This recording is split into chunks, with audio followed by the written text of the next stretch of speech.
साथियों, अभी अभी संसद का प्रदूषणकालीन, माफ कीजिएगा, शीतकालीन सत्र समाप्त हुआ है। 15 दिन का सेशन था, सबसे छोटा सेशन पिछले कुछ सालों में। हर साल जब विंटर सेशन होता है, शीतकालीन सेशन होता है, वो 21 से 28 दिन तक चलता है। इस बार सिर्फ 15 दिन के लिए बुलाया गया था और 30 नवंबर इसकी शुरुआत पहली तारीख को हुई, दिसंबर पहले को हुई और आज 19 है। 30 नवंबर 2025 को रक्षा मंत्री राजनाथ सिंह जी के अध्यक्षता में जो एक औपचारिकता है, हर सेशन के पहले सर्वदलीय बैठक बुलाई जाती है, उसकी अध्यक्षता राजनाथ सिंह जी करते हैं। Leader of the house Rajya Sabha में नड्डा साहब भी बैठे हुए हैं, संसदीय कार्य मंत्री किरण रिजिजू बैठते हैं और एक दो और मंत्री बैठते हैं। और उस सर्वदलीय बैठक में विपक्ष की ओर से क्या मुद्दे हम उठाना चाहते हैं उसका हम जिक्र करते हैं और सरकार की ओर से जो विधेयक वो लाना चाहते हैं और पारित करना चाहते हैं उसकी जानकारी हमें देते हैं। तो इसी के अनुसार 30 नवंबर को हमें कहा गया कि 14 विधेयक पेश होंगे इस सेशन में। इस 14 में से 2 औपचारिकता है, फॉर्मेलिटी है, मणिपुर को लेकर और सप्लीमेंट्री डिमांड्स फॉर ग्रांट्स को लेकर। तो कुल मिलाकर 12 विधेयक की जानकारी हमें दी गई थी। उसमें से 5 आए ही नहीं इस सत्र में। इसकी जानकारी देना, मुझे पता नहीं क्यों देते हैं जानकारी जब उनका मकसद है ही नहीं कि ये विधेयक आए। मैंने 30 तारीख को राजनाथ सिंह जी से कहा था कि राजनाथ सिंह जी, ये तो औपचारिकता है जो आप हर सेशन के पहले निभाते हैं, पर हमारा अनुभव ये रहा है कि हर सेशन के समाप्ति के पहले आप कोई ब्रह्मोस मिसाइल छोड़ते हैं। तो इस सेशन में आप कौन सा ब्रह्मोस मिसाइल निकालेंगे, उसकी जानकारी हमें थोड़ा दे दीजिए। वो हंसे, उनको जानकारी नहीं हुई होगी देन तब। तो ऐसा ही हुआ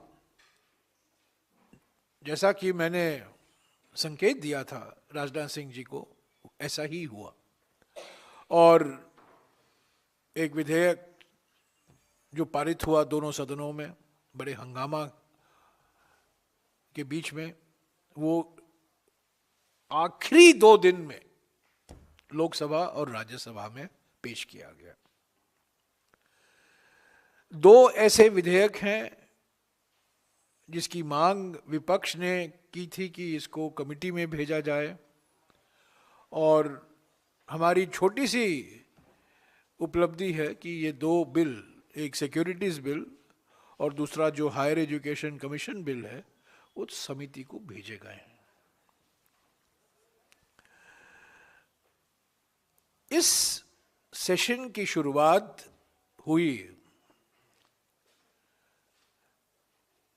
और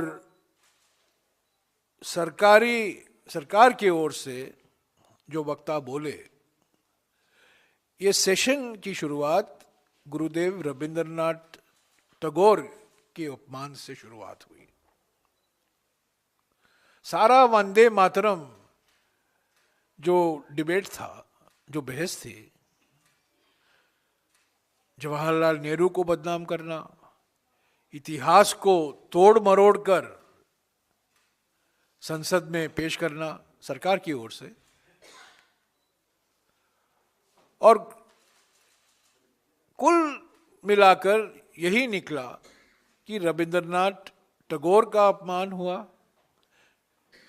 जिन्हीं के सिफारिशों के आधार पर अक्टूबर 28, 1937 को कोलकाता की CWC की बैठक में ये तय हुआ कि वंदे मातरम राष्ट्रीय गान के रूप में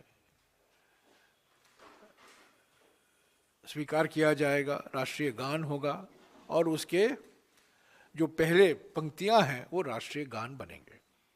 ये रविंद्रनाथ टैगोर, गुरुदेव रविंद्रनाथ टैगोर के सलाह के आधार पर ही किया गया था। वो भूल गए तो अपमान किया रविंद्रनाथ टैगोर का। बीच में जो हर सेशन में होता है, भारत के पहले प्रधानमंत्री का अपमान किया जाता है, बदनाम किया जाता है, और इस सेशन की समाप्ति महात्मा गांधी के अपमान से हुआ है। तो शुरुआत रविंद्रनाथ टैगोर के अपमान से, बीच में पंडित जवाहरलाल नेहरू के अपमान और अंत में महात्मा गांधी का अपमान। तो प्रधानमंत्री की रणनीति बिल्कुल साफ थी। इन तीन हमारे 20वीं शताब्दी के बड़े बड़े महानुभाव जो आधुनिक भारत के स्थापक हैं, गुरुदेव रविंद्रनाथ टैगोर, महात्मा गांधी और जवाहरलाल नेहरू का बदनाम और अपमान किया है। किस वातावरण में ये सेशन चला? मैंने पहले ही कहा, ये शीतकालीन सेशन नहीं, ये प्रदूषणकालीन सेशन है। और मैं हैरान हो गया कि कल सरकार की ओर से पार्लियामेंट में एक जवाब दिया जाता है कि प्रदूषण और फेफड़ों की क्षति के बीच में कोई रिश्ता ही नहीं है। प्रदूषण का कोई असर नहीं है फेफड़ों की क्षति पर। ये मैं कह सकता हूं बिल्कुल आश्चर्यजनक बात है। ये कैसी सरकार है, किस दुनिया में रह रही है कि सारे तथ्यों को नकार रहा है। जो सबूत आए हैं, जो एविडेंस है, जो विश्लेषण किया गया है, अलग अलग स्टडीज हुए हैं हमारे देश में, बाहर के देश में, अलग अलग संस्थाओं ने इसका विश्लेषण किया है कि प्रदूषण का असर मृत्यु के दर पर भी है और बीमारी पर भी है, और खास तौर से फेफड़ों की क्षति, लंग डिसीज पर है। पर यह सरकार कहती है पार्लियामेंट में कि इसका कोई असर नहीं है। हमने मांगा, राहुल जी ने मांगा था कि इस पर बहस हो, एयर पोल्यूशन को लेकर। हम चाहते थे कि लोकसभा में और राज्यसभा में इस पर बहस हो ताकि हम रचनात्मक सुझाव दे सके। हमारे ओर से 4-5 महत्वपूर्ण सुझाव भी थे। पर अफसोस की बात है कि कल दोपहर को अचानक लोकसभा में अनिश्चित काल के लिए स्थगित किया जा रहा है, उसकी घोषणा की गई है। Adjourned sine die. हम तैयार थे आज लोकसभा में बहस के लिए, और हम तैयार थे कल बैठने के लिए राज्यसभा में बहस के लिए, और ये जानकारी हमने सरकार को दी। और प्रियंका गांधी जी के नाम पर एक डिस्कशन बुलेटिन में भी आया, और हम ये मानकर चल रहे थे, हमारी पार्टी मानकर चल रही थी कि वो चर्चा आज होने वाला है, क्योंकि सारे देश में एयर पोल्यूशन को लेकर, वायु प्रदूषण को लेकर इतनी गंभीर स्थिति हो गई है। ये न केवल दिल्ली तक सीमित है, सारे शहरों में। कल लखनऊ में, परसों लखनऊ में क्रिकेट मैच भी रोकना पड़ा। सारे शहरों में, अलग अलग शहरों में, दक्षिण भारत, मध्य भारत, उत्तरी भारत, पूर्वी भारत, पश्चिम भारत, प्रदूषण ही प्रदूषण है। और हम चाहते थे इस पर बहस हो और हम रचनात्मक सुझाव देने वाले थे, पर कल मैं कहना चाहता हूं कि अचानक ये घोषणा की जाती है कि शीतकालीन सेशन अनिश्चित काल के लिए, अभी पार्लियामेंट का सेशन अनिश्चित काल के लिए स्थगित किया गया, यानी कि लोकसभा एडजर्न साइने डाई। और आज राज्यसभा में, कल जब लोकसभा एडजर्न साइने डाई हो गया तो बात सही है कि राज्यसभा भी आज होने वाला है। पर मैं बिल्कुल साफ कर देना चाहता हूं कि कल दोपहर तक हम ये मानकर चल रहे थे, हमने जी राम जी विधेयक का कड़ा विरोध किया लोकसभा में, हमने वॉकआउट भी किया, पर हम पूरी तरीके से तैयार थे कि आज वायु प्रदूषण पर एक चर्चा होगी लोकसभा में। यह एक दिखावा है सरकार की ओर से कि हम चाहते थे बहस और कांग्रेस नहीं चाहती थी। यह बिल्कुल गलत है, इसका मैं पूरा खंडन, 100% खंडन करना चाहता हूं। हम चाहते थे, नोटिस हमने दिया, मांग हमने की, सुझाव हम देने वाले थे, पर वो सरकार जो संसद में कहती है कि वायु प्रदूषण और फेफड़ों की क्षति के बीच में कोई ताल्लुकात नहीं है, वो वायु प्रदूषण पर चर्चा से भाग रही है। मैं सीधा कह रहा हूं, बिल्कुल किंतु परंतु नहीं है। जो सरकार लिखित में, और ये तीसरी बार हो रहा है, 3 बार पिछले 1 साल में सरकार ने संसद में कहा है कि एयर पोल्यूशन का कोई असर नहीं मृत्यु के दर पर, बीमारी पर, कोई सबूत नहीं। ये बिल्कुल गलत है, तथ्यों के खिलाफ है। और यही क्योंकि उनका खुलासा होने वाला, पर्दाफाश होने वाला था, हम सबूत पेश करने वाले थे कि क्या असर है वायु प्रदूषण का लंग डिसीज पर, फेफड़ों की क्षति पर और मृत्यु के दर पर। इसलिए सरकार भाग रही है। सरकार एक दिखाया, एक बहाना, हम तैयार हैं, पर जब वक्त आया चर्चा के लिए, उन्होंने कल लोकसभा को अनिश्चित काल के लिए स्थगित कर दिया और आज वही होने वाला था जो राज्यसभा में। अंत में मैं ये जो नया अधिनियम आया है, जो लोकसभा में पारित हुआ हंगामे के बीच में, राज्यसभा में कल रात को 1 बजे, करीब 12 बजे रात को पारित हुआ हंगामा के बीच में, ये जो अधिनियम महात्मा गांधी नरेगा 2005 को रिपील करता है और एक नया अधिनियम बनाया गया है, इसके बारे में मैं कुछ बातें कहना चाहता हूं। पहली बात तो यह है कि कांग्रेस के मुख्यमंत्रियों की बैठक जब गुवाहाटी में अप्रैल 2002 में हुई, 15 सीएम मौजूद थे गुवाहाटी में, उसकी अध्यक्षता श्रीमती सोनिया गांधी जी ने किया, डॉक्टर मनमोहन सिंह जी थे, प्रणब मुखर्जी थे, बड़े बड़े हमारे नेता थे।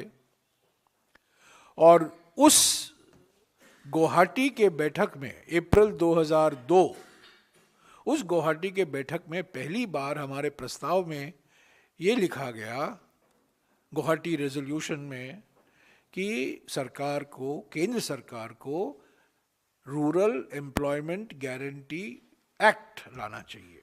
एक्ट, प्रोग्राम नहीं, स्कीम नहीं, रोजगार गारंटी एक्ट लाना चाहिए। उसके बाद में 2004 के चुनाव में, कांग्रेस पार्टी के चुनाव घोषणा पत्र में ये वादा किया गया था कि हम रोजगार गारंटी एक्ट लाएंगे, कानून बनाएंगे 100 दिन का, और ये हमने कहा भी था 100 दिन का होना चाहिए। उसके बाद में कॉमन मिनिमम प्रोग्राम बना यूपीए 1 का, और जुलाई 2004 से लेकर अगस्त 2005 तक, यानी कि 13 महीनों के लिए इस विषय पर देश भर में चर्चा हुई। पहले एक मसौदा तैयार किया गया था नेशनल एडवाइजरी काउंसिल की ओर से, उसके बाद में उस मसौदे पर सरकार में चर्चा हुई, विचार विमर्श हुआ, एक विधेयक का मसौदा तैयार किया गया, पेश किया गया। तब के ग्रामीण विकास मंत्री रघुवंश प्रसाद सिंह जी थे, और वो बिल रोजगार national rural employment guarantee act स्थायी समिति को भेजी गई, और स्थायी समिति की अध्यक्षता कल्याण सिंह जी, उत्तर प्रदेश के पूर्व मुख्यमंत्री, बीजेपी के एक महत्वपूर्ण प्रमुख सांसद, वे अध्यक्ष थे इस समिति की। और समिति ने इस पर कुछ 7-8 महीने बहस की। तब अंत में अगस्त 2005 में यह कानून बना। मैं आपको कहना चाहता हूं, जब Mahatma Gandhi national rural employment guarantee act बना, सर्वसम्मति से बना, सकारात्मक सर्वसम्मति से बना, सभी पार्टियों की अनुमति के बाद ही बना, स्थायी समिति के विचार विमर्श के बाद, स्थायी समिति के विश्लेषण के बाद ही बना।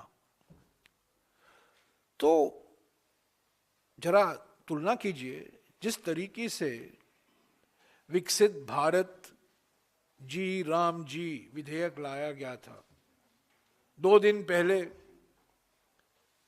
हमें जानकारी मिलती है, समिति को भेजी नहीं जाती है, इस पर हम संशोधन भी नहीं दे सकते क्योंकि समय बहुत कम है, और यह पारित होता है। मैं कहना चाहता हूं, पहला और सीधा असर इस नए अधिनियम का हमारे समाज के कमजोर वर्गों पर होगा, क्योंकि अगर आप आंकड़े देखें, ज्यादा से ज्यादा रोजगार अनुसूचित जाति, अनुसूचित जनजाति, पिछड़े वर्ग और खेत मजदूर और महिलाओं को ही मिलता है।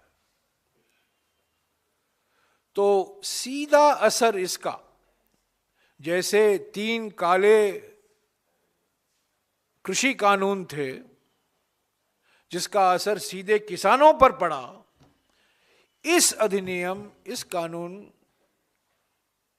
जो बनाया जाएगा, अभी नोटिफाई किया जाएगा, उसका असर समाज के हर वर्गों पर, और खास तौर से जो रोजगार मांगते हैं, रोज रोजगार मांगते हैं, और कोई विकल्प नहीं है। इसीलिए मनरेगा को कहा जाता था एम्प्लॉयमेंट ऑफ लास्ट रिजॉर्ट, और कहीं आपको रोजगार नहीं मिलेगा तो यहां आपको मिलेगा, एम्प्लॉयमेंट ऑफ लास्ट रिजॉर्ट। वो अभी खत्म हो चुका है। दूसरा असर होगा इसका राज्यों पर। मनरेगा में औसत के तौर से 90% खर्चा केंद्र सरकार की जिम्मेदारी थी, और राज्यों का योगदान करीब 10% हुआ करता था। अभी न केवल कानूनी हक छीना गया है, एक स्कीम बनाया गया है, नौकरशाही स्कीम, केंद्र सरकार की स्कीम, पर यह 60-40 के अनुपात में, 60-40 रेशियो में लागू किया जाएगा। राज्यों पर वित्तीय बोझ बढ़ेगा, उनकी वित्तीय स्थिति बहुत नाजुक है और सभी राज्यों में आप देखेंगे उनकी वित्तीय स्थिति और भी कमजोर होगी। ये कानूनी हक नहीं है, ये सरकारी परियोजना है। किस आधार पर अलग अलग राज्यों को दिया जाएगा ये केंद्र सरकार तय करेगी। किसको रोजगार मिलेगा वो केंद्र सरकार तय करेगी। कहां रोजगार मिलेगा वो केंद्र सरकार तय करेगी। किस तरह का रोजगार मिलेगा वो केंद्र सरकार तय करेगी। ऐसा केंद्रीयकरण, भयंकर केंद्रीयकरण मैंने कभी नहीं देखा है। क्योंकि मनरेगा का एक महत्वपूर्ण मकसद था पंचायतों का सशक्तिकरण।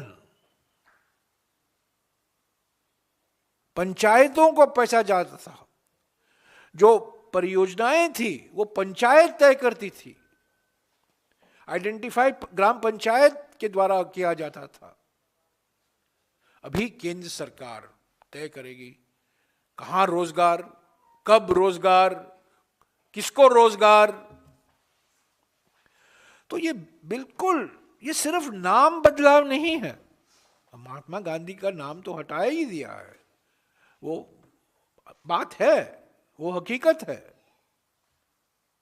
पर उसके अलावा और बहुत गंभीर परिवर्तन लाए गए हैं, मूल परिवर्तन लाए गए हैं, बेसिक कैरेक्टर बदला गया है। एक कानूनी हक जो संविधान से जुड़ा हुआ था, डायरेक्टिव प्रिंसिपल्स से आया कानूनी हक, वो कानूनी हक को समाप्त किया गया है। और ये एक जाने मानी साजिश है। पहला आरटीआई को खत्म किया, वो पहला कानूनी हक यूपीए सरकार का आरटीआई था। आरटीआई को खत्म किया, कल मनरेगा को खत्म किया। मैं आज कहता हूं तीसरा निशाना वन अधिकार अधिनियम होगा, चौथा निशाना भूमि अधिग्रहण कानून होगा। ऐसे तो भूमि अधिग्रहण कानून में काफी बदलाव लाए गए हैं, पर उसको पूरा भी समाप्त कर सकते हैं। और एक दिन आएगा जब खाद्य सुरक्षा कानून, नेशनल फूड सिक्योरिटी एक्ट, जिसको नाम बदलकर प्रधानमंत्री गरीब कल्याण अन्न योजना दिया गया था, उस पर भी कई सवाल खड़े किए जाएंगे। तो साथियों, ये जो हुआ है ये एक प्लान है, एक रणनीति है। ये जो अधिकार दिए गए थे लोगों को, रोजगार का अधिकार, सूचना का अधिकार, आदिवासियों के लिए जमीन का अधिकार, किसानों के लिए अपने जमीन का अधिकार, गरीब परिवारों के लिए, जरूरतमंद परिवारों के लिए खाद्य सुरक्षा का अधिकार, ये सब समाप्त किए जा रहे हैं। इस पर विचार विमर्श नहीं, मशवरा नहीं, स्टैंडिंग कमेटी में कोई इस पर बातचीत नहीं, कोई विश्लेषण नहीं। और अचानक जबरदस्ती जो हमने देखा है लोकसभा में और राज्यसभा में पिछले 2 दिन से, ये बुलडोजर है, ये बुलडोजर चलाया गया है। मनरेगा में बुलडोजर चलाना, उस पर रोक लगाई गई है क्योंकि मनरेगा रोजगार का कार्यक्रम है, पर इन्होंने बुलडोजर चलाया है संसद में। पहले लोकसभा में चलाया, बाद में राज्यसभा में चलाया। और मैंने कई मंत्रियों से, कई सांसदों से, बीजेपी के सांसदों से पूछा कि क्यों आप जबरदस्ती बुलडोजर चला रहे हैं, क्यों आप 3 हफ्ते के लिए, 4 हफ्ते के लिए इस पर विचार विमर्श क्यों नहीं होने देते हैं। और सभी का जवाब एक ही था। ऐसा देखकर बोले कुछ नहीं, उंगली उठाकर ऊपर देखे। यही था। आज भी मैंने किसी से पूछा, मैं नाम नहीं लूंगा क्योंकि बेचारे वो निशाना बन जाएंगे, पर सभी के पास कोई जवाब नहीं था। क्यों इतनी जल्दबाजी की गई, क्यों जबरदस्ती? मैं 3 साल तक ग्रामीण विकास मंत्री रहा। 2012 में ये समीक्षा रिपोर्ट निकाली गई, डॉक्टर मनमोहन सिंह जी ने इसका विमोचन किया था। ये उपलब्ध है हमारे वेबसाइट पर। महात्मा गांधी नरेगा समीक्षा 2006 से लेकर 2012, 6 साल का अनुभव। महात्मा नरेगा का क्या असर है, इसमें क्या बदलाव लाने चाहिए, क्या परिवर्तन होने चाहिए, इसमें जिक्र किया गया, इस पर विचार विमर्श हुआ। इसके आधार पर मनरेगा 2.0 बना। कुछ लोगों को याद होगा मनरेगा 2.0 की घोषणा की गई, पर जो कुछ हमने किया सभी से बात करके ही किया, और खास तौर से राज्यों से। मैं चुनौती देता हूं सरकार को, आप बताएं किस राज्य सरकार के साथ आपने वीबीजी राम जी का मसौदा आपने विचार किया? बताइए, किस मुख्यमंत्री से आपने बात की, किस राज्य सरकार से आपने सलाह ली, कमेंट्स मांगे, किस राज्य सरकार से? स्वयंसेवी संस्थाओं छोड़िए, क्योंकि आधे स्वयं सेवी संस्थाओं के खिलाफ आप सीबीआई, ईडी, इनकम टैक्स छोड़े हुए हैं और कुछ लोग जेल में हैं, उनको छोड़िए। सांसदों को छोड़िए, राजनीतिक पार्टियों को छोड़िए, राज्य सरकारों के साथ आपने क्या बात की, ये तो जानकारी दीजिए। कौन सी आपने मुख्यमंत्री यूपी से बात की, आपने मुख्यमंत्री मध्य प्रदेश से बात की, आपने मुख्यमंत्री बिहार से बात की, और मैं चुनौती देना चाहता हूं, आपने मुख्यमंत्री आंध्र प्रदेश से बात की, जो आपके 2 स्तंभ हैं, जो दल हैं जो आपको समर्थन देते हैं, टीडीपी और जेडीयू। क्या आप नीतीश कुमार से बात की? क्या आप चंद्रबाबू नायडू से बात की, जो घटक दल हैं एनडीए के? एनडीए में बात हुई, एनडीए पार्टियों से बात हुई ना। एक व्यक्ति ने तय किया जी राम जी बिल आएगा, सॉरी वीबीजी रे राम जी बिल आएगा, और वो पारित हुआ। तो साथियों, ये रहा इस प्रदूषणकालीन सत्र की कहानी। 15 दिन का सेशन था। अभी अगले 45 दिनों में बजट सेशन आने वाला है। वो एक लंबा सेशन होगा, 2-2.5 महीने का सेशन होगा। उसमें भी अचानक कुछ ऐसे बिल आ सकते हैं, उस पर हम कुछ बोल नहीं सकते। पर मैं समझता हूं कि इस सेशन में जो हमने देखने को मिला, लोकतंत्र की और हत्या हुई, इतिहास को और तोड़ मरोड़ा गया, बड़े बड़े नाम, बड़े बड़े नेता, बड़े बड़े महानुभाव, रविंद्रनाथ टैगोर, महात्मा गांधी, जवाहरलाल नेहरू को और बदनाम और अपमान किया गया। कांग्रेस पार्टी इस मुद्दे को छोड़ेगी नहीं। किसान संगठन सड़क पर उतरे जब 3 काले कानून पारित हुए, और प्रधानमंत्री को 19 नवंबर 2021 को इन 3 काले कानूनों को वापस लेना पड़ा। किसान संगठनों का दबाव और प्रभाव, जिसमें राजनीतिक पार्टियां भी शामिल थी। हमारी कांग्रेस वर्किंग कमेटी की बैठक होने वाली है 27 तारीख को, और इस पर जरूर बहस होगी। और मैं उम्मीद करता हूं कि उस बैठक के बाद क्या हमारा एक्शन प्लान है इस मुद्दे को लेकर जनता के बीच जाने के लिए,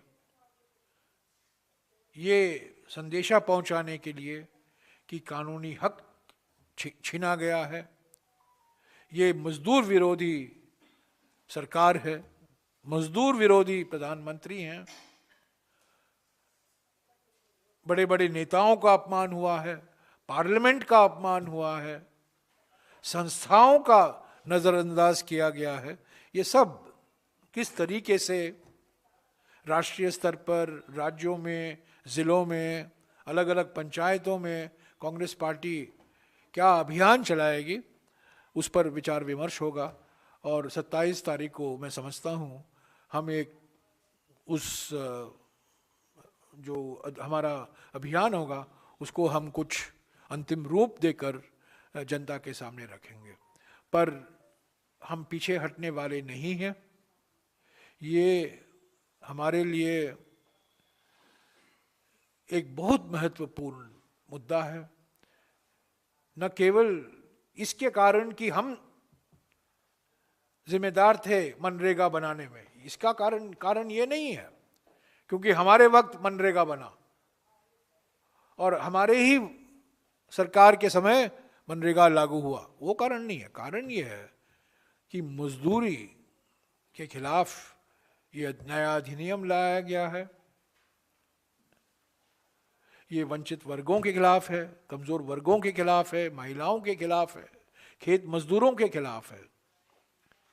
और हमारे जो वक्ता थे कल, खास तौर से मुकुल वासनिक, रणदीप सुरजेवाला, हमारे एलओपी, तीनों ने काफी विस्तार से अपनी बात रखी और ये कहा किन किन कारणों के वजह से हम समझते हैं कि जो नया अधिनियम लाया गया है न केवल राष्ट्रपिता का अपमान है, पर इसके प्रावधान बड़े खतरनाक साबित होंगे लोगों के लिए, मजदूरों के लिए, राज्य सरकारों के लिए। शुक्रिया। या संजय, शब्द रो वन सेकंड। जयराम, मेरा पहला सवाल ये है कि आपने मनरेगा को हटाने की जो बात की है ड्यूरिंग कोविड, खास करके between 2020 to 2022, we have seen the two UPA era schemes, the Manrega and the Food Security Act, was the lifeline for millions of rural Indians during the pandemic period. Now, the government has argued कि पिछले 10 सालों में, पिछले 20 सालों में करीब 25% poverty कम हुई है, and Manrega had structural problems, citing various state experiences, structural problems, and the act was for 2005, and we need a new act specifically focusing on 4 areas, including climate change and infrastructure, agriculture. Do you buy this argument, and what would be your argument against it? Hindi में बोल दीजिए। पहले तो ये बात मैं स्पष्ट कर दूं कि महात्मा गांधी नरेगा का जितना विश्लेषण हुआ है हमारे देश में और अलग देशों में, हमारे देशी संस्थाओं द्वारा और विदेशी संस्थाओं के द्वारा, मैं समझता हूँ किसी और कानून, किसी और कार्यक्रम, किसी और परियोजना का विश्लेषण नहीं हुआ है। और सारे विश्लेषण का सारांश जो 2012 तक किए गए थे इस रिपोर्ट में है। और ये कहता क्या है? 3 चीजें हैं कि मनरेगा के वजह से जिन मजदूरों को काम नहीं मिल पाता था, लास्ट रिजॉर्ट जैसे मैंने कहा, वो दरवाजा खोला गया। कमजोर वर्ग, सबसे कमजोर वर्ग में सबसे कमजोर, उनको ये रोजगार मिला। दूसरा जो असर देखने को मिला, उनकी बार्गेनिंग शक्ति जो है मजदूरी दर के लिए, वो और बढ़ा, और मजबूत हुआ। संकट प्रवर्जन घटा। ये बात लोकसभा राज्यसभा में नहीं बताई गई, पर मैं आज आपको बता रहा हूं संकट प्रवर्जन, डिस्ट्रेस माइग्रेशन जो देखा जाता था उड़ीसा में, बिहार में, झारखंड में, अलग अलग राज्यों में डिस्ट्रेस माइग्रेशन बढ़ा, क्योंकि इस महात्मा गांधी नरेगा का मकसद था जहां काम का डिमांड होता है वहीं रोजगार दिया जाएगा। डिस्ट्रेस माइग्रेशन बहुत बड़ी बड़ी उपलब्धि थी। और चौथा, ग्राम पंचायतों को पहली बार धनराशि मिल रही थी, सीधे धनराशि मिल रही थी, राज्य सरकारों को नहीं, राज्य सरकारों को तो मिलता ही था, पर ग्राम पंचायतों का सशक्तिकरण हुआ। अभी यह कहना कि मनरेगा 2005 में यह बात सही है कि अधिनियम बदला नहीं, पर इंप्लीमेंटेशन में कई सुधार लाए गए। 2010 में, 2011 में, 2012 में, 2013 में जल संरक्षण को देकर प्राथमिकता पहली बार, जब मैं मंत्री था, मैं अपने बारे में कहना नहीं चाहता हूं, पर पहली बार क्लाइमेट चेंज जो आज सरकार कह रही है, क्लाइमेट रेजिलियंस, क्लाइमेट चेंज को मुकाबला करने की क्षमता स्थानीय समुदायों के लिए मनरेगा में शामिल किया गया। आंगनवाड़ी केंद्र बनाने के लिए मनरेगा में शामिल किया गया। तो यह कहना कि मनरेगा के वजह से सिर्फ गड्ढे खोदे जाते थे या सड़कें बनती थी, गलत है। जल संरक्षण को लेकर कई तालाब, जल स्रोत पुनर्जीवित हुए। तो ये कंटिन्यूअस प्रोसेस था, राज्यों से साथ हम बातचीत करते थे।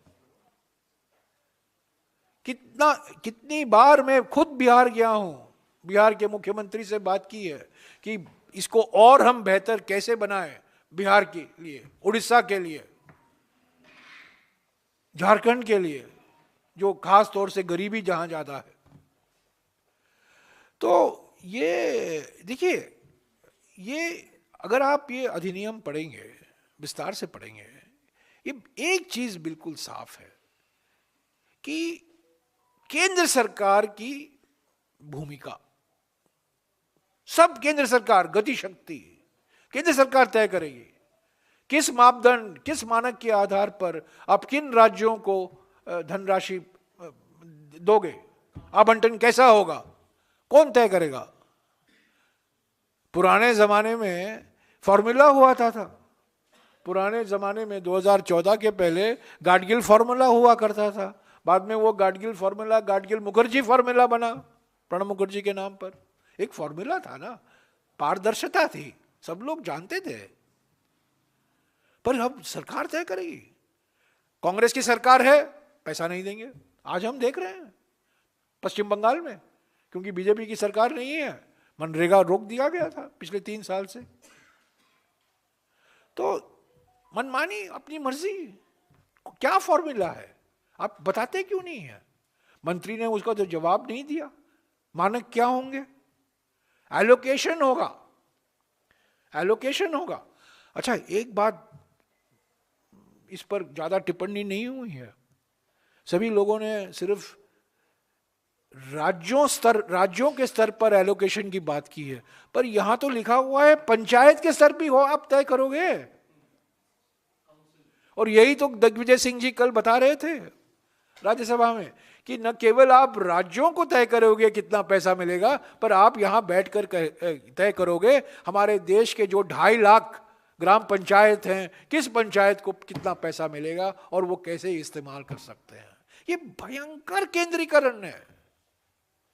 केंद्रीयकरण भयंकर, सबसे बड़ा भयंकर केंद्रीकरण किसी अधिनियम के द्वारा नहीं देखा गया है, मैं समझता हूं, पिछले कई दशकों में। तो ये बात कहना कि हम परिवर्तन लाए 2000, जब कानून बना 2005 में, अनुभव के आधार पर, एक्सपीरियंस के आधार पर, और मैं आपका इसका प्रमाण दे रहा हूं। मनरेगा 2 आया, हमेशा हम परिवर्तन करते गए, पर हमने ढांचा बदला नहीं, कानूनी हक रहा। ये बात याद रखिए, कानूनी हक रहा, डिमांड ड्रिवन प्रोग्राम रहा, कोई एलोकेशन नहीं हुआ।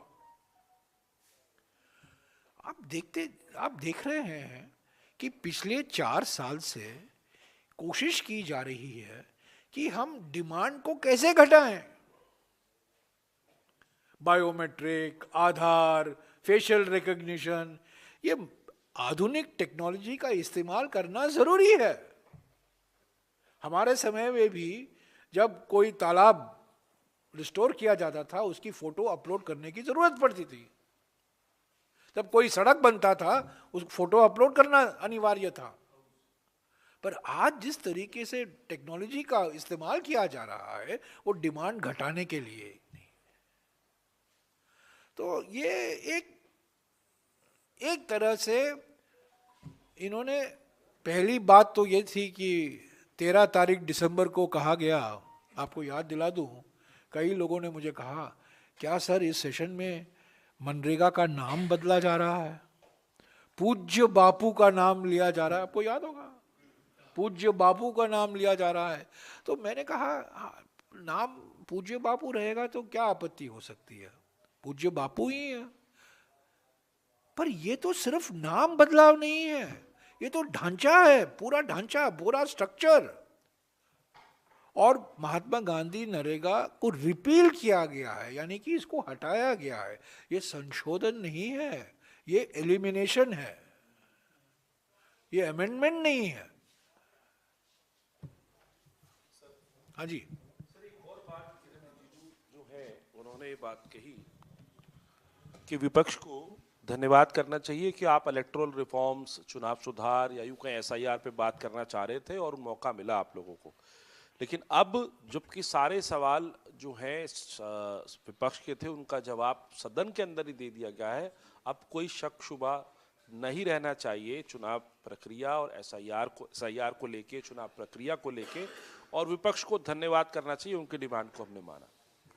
देखिए, गृह मंत्री ने जवाब दिया लोकसभा में चुनाव सुधार के चर्चा के संदर्भ में, उन्होंने जवाब दिया और उन्होंने एक बात बताई जो बिल्कुल गलत है, बेबुनियादी है।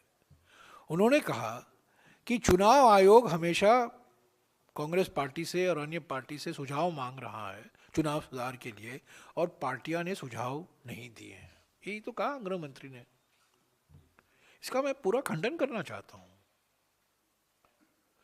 हमने कई बार, और हमारे ओर से जो हमारे वरिष्ठ नेता हैं, दिग्विजय सिंह जी, रणदीप सिंह सुरजेवाला, सभी लोगों ने चुनाव आयोग को लिखा है कि क्या चुनाव आयोग की प्रक्रिया, जो प्रणाली है, इलेक्शन प्रोसेस है, उसमें क्या बदलाव होने चाहिए। मेरा एक पिटीशन सुप्रीम कोर्ट में पेंडिंग है।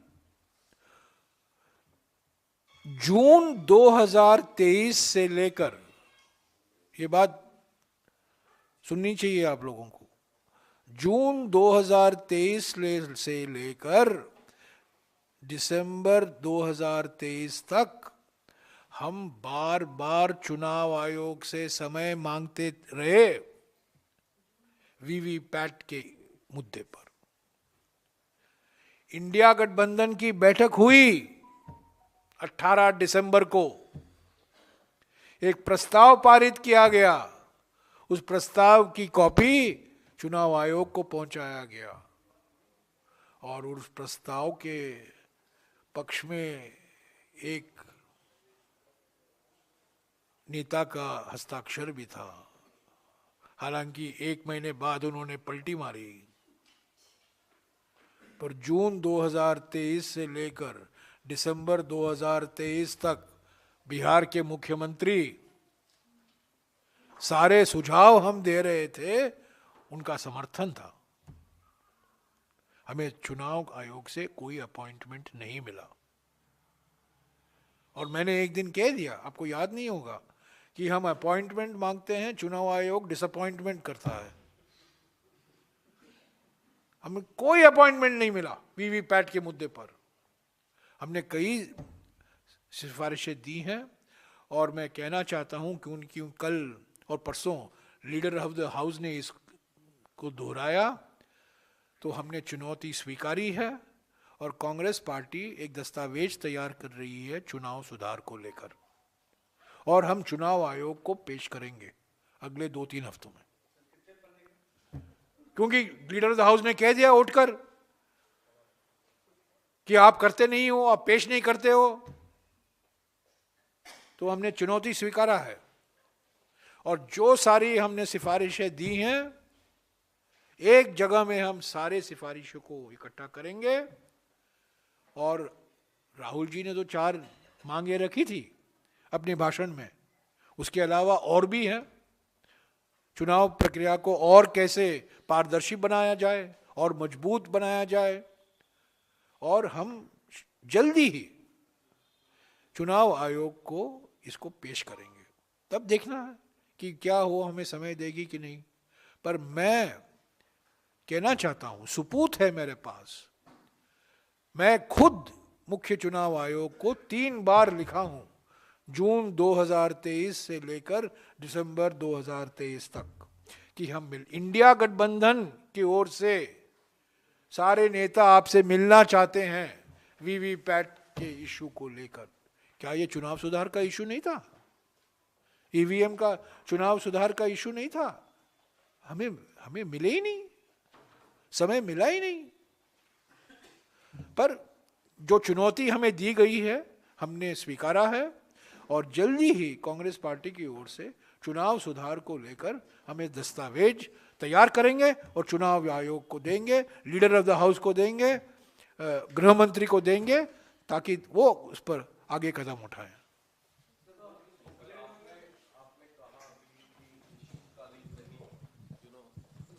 प्रदूषणकारी सत्र है, but how would you describe this entire session in a single line, and on the government's pleas on this rural employment scheme? प्रदूषण बाहर, प्रदूषण अंदर, इसीलिए मैंने कहा प्रदूषणकालीन सेशन है ये।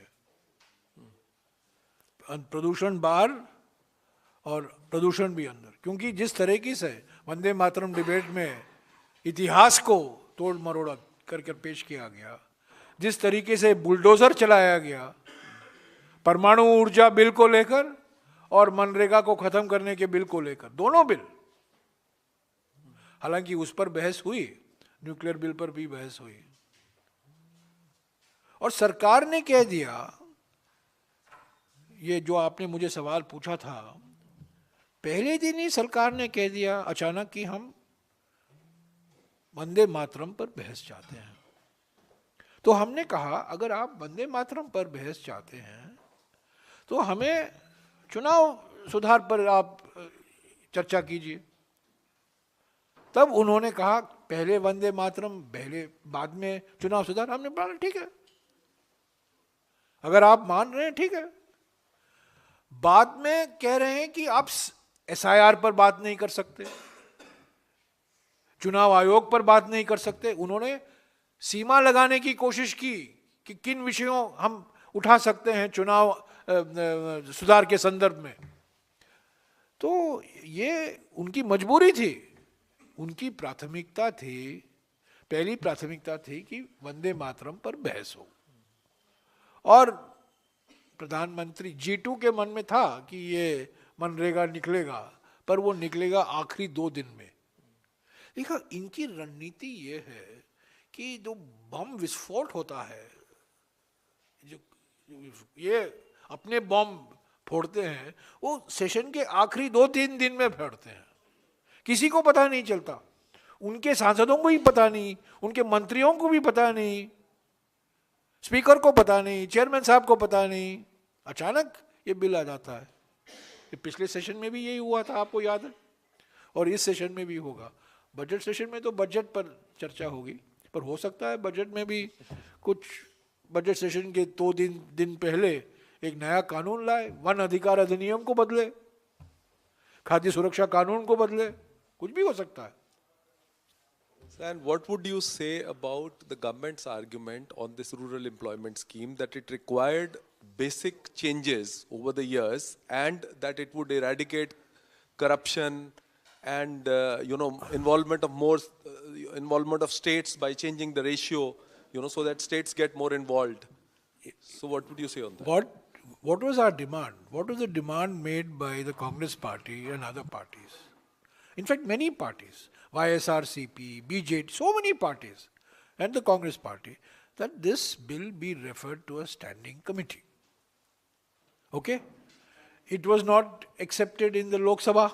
It was bulldozed. Once it came into the Rajya Sabha, we couldn't demand standing committee. We could demand only select committee. What was the harm? In fact, I went to the extent of saying that give them 1 month. Give them a deadline of January 15th. Because they want to introduce this in the budget.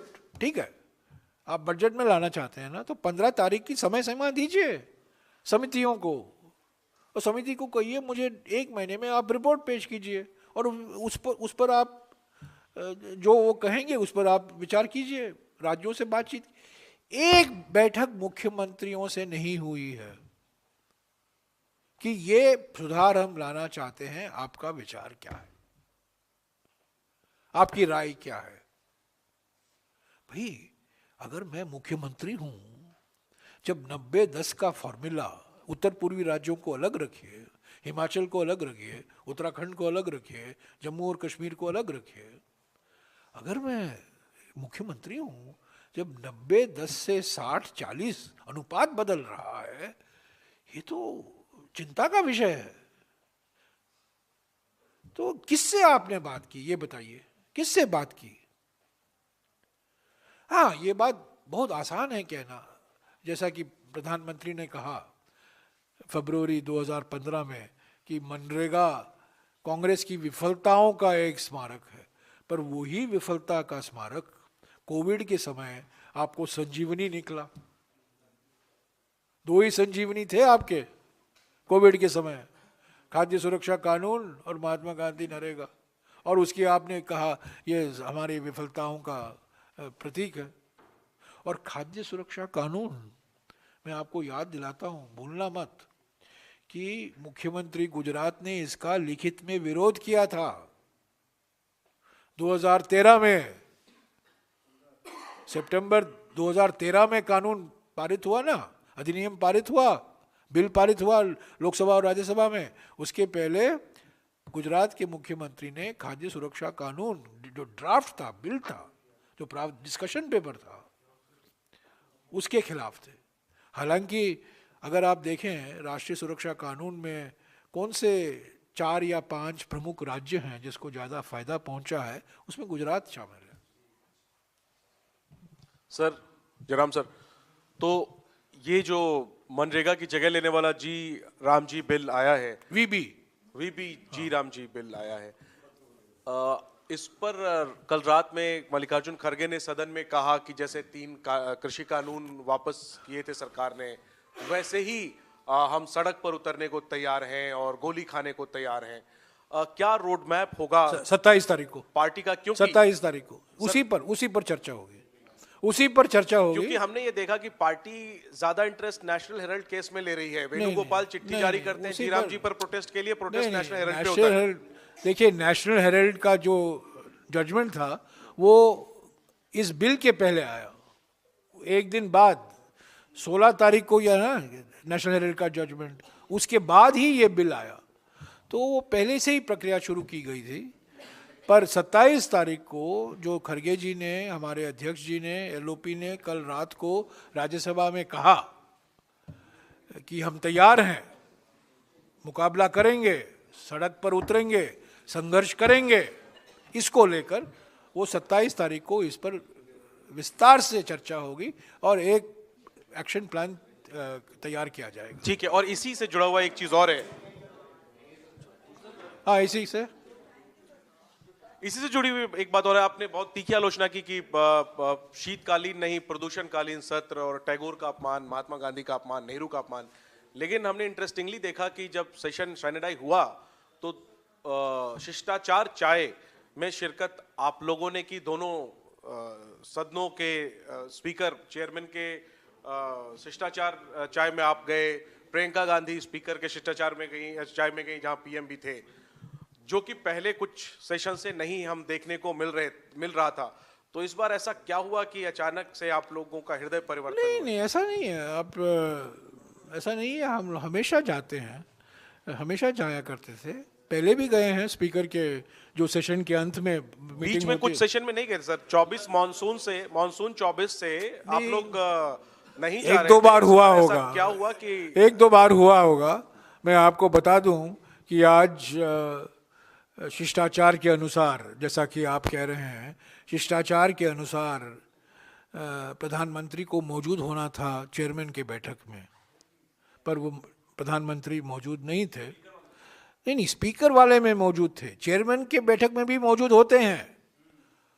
शिष्टाचार अनुसार वो Lok Sabha speaker के बैठक में मौजूद होते हैं और चेयरमैन साहब के बैठक में भी मौजूद होते हैं, पर वो मौजूद नहीं थे। और लीडर ऑफ द हाउस मौजूद थे, संसदीय कार्य मंत्री मौजूद थे, और 2-3 मंत्री मौजूद थे, और विपक्ष के सारे नेता मौजूद थे, और अच्छी बातचीत हुई। और मैंने हमारे चेयरमैन साहब से एक सवाल किया कि मैंने दो चीज़ें कहीं। मैंने उनको कहा, पहली तो ये सेशन के पहले जो सर्वदलीय बैठक बुलाई जाती है, इस पर हमें बहुत आपत्ति हम जता रहे हैं, क्योंकि जिस तरीके से आप इसको लेते हैं, जिस गंभीरता से लेते हैं, और जो लिस्ट किया जाता है वो नहीं आता है, और जो लिस्ट नहीं है उसको आप बुलडोज करते हैं, तो क्या मतलब है इस मीटिंग को लेकर।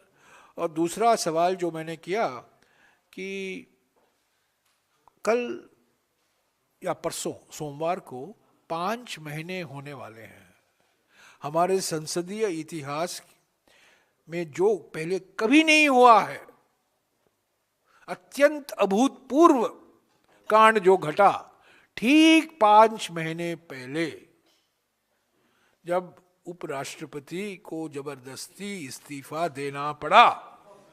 तो मैंने सवाल किया चेयरमैन साहब से, ये कैसी शिष्टाचार है, ये कैसी प्रथा है कि आप एक उपराष्ट्रपति जो पूर्व उपराष्ट्रपति बन गए हैं, एक चेयरमैन जो पूर्व चेयरमैन बन चुके हैं, उनको विदाई समारोह नहीं दिया आपने। 5 महीने हो गए, 5 महीने हो गए। वो उन्होंने ज़्यादा जवाब नहीं दिया, पर ये सवाल बहुत महत्वपूर्ण सवाल है। 5 महीने हो गए और चेयरमैन साहब को अभी तक, पूर्व चेयरमैन साहब को अभी तक फेयरवेल नहीं दिया गया है। ये कभी नहीं हुआ है। Jairam, I have one question. हमारे ओर से नहीं, सांसदों की ओर से, राज्यसभा की ओर से। Jairam, you have already. और मैं याद दिला दूं, वेंकैया नायडू के विदाई समारोह में प्रधानमंत्री मौजूद थे, हामिद अंसारी साहब के अलविदा समारोह में प्रधानमंत्री मौजूद थे। हालांकि उस समारोह में उन्होंने बहुत आपत्तिजनक टिप्पणी की, बट फिर भी वो मौजूद थे। कब सभी ऐसा नहीं हुआ है, पहली बार इस्तीफा जबरदस्ती लिया गया। क्यों लिया गया अभी तक हमें मालूम नहीं, पर ठीक है आपने ले लिया, पर अलविदा क्यों नहीं दिया, उनको विदाई समारोह क्यों नहीं दिया। Jairam, I have one question. हमारी बात, मेरी बात नहीं, चेयरमैन साहब हम मेरे अच्छे मित्र। Jairam, one question.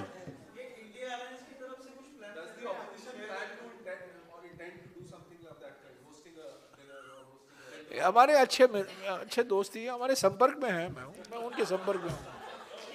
Jairam, one question from my end is that you initiated the debate. You initiated the debate on this Shanti bill. I'm talking about the acronym in the Rajya Sabha. Now, just out of curiosity, in the backdrop of the ongoing US-India trade talks, was there any broad agreement between the opposition and the government that this bill has to be passed now? नहीं नहीं, ऐसा कुछ नहीं था, ऐसा कुछ नहीं था। हम चाहते थे कि शांति बिल भी सेलेक्ट कमेटी, स्टैंडिंग कमेटी को भेजा जाए। मैंने मांग की, मैंने खुद मांग की, मैंने 2 बार ही मांग की संसदीय कार्य मंत्री से, मैंने लीडर ऑफ द हाउस से भी मांग की कि इसको स्टैंडिंग कमेटी में भेजा जाए और स्टैंडिंग कमेटी के चेयरमैन बीजेपी के खुद एमपी हैं।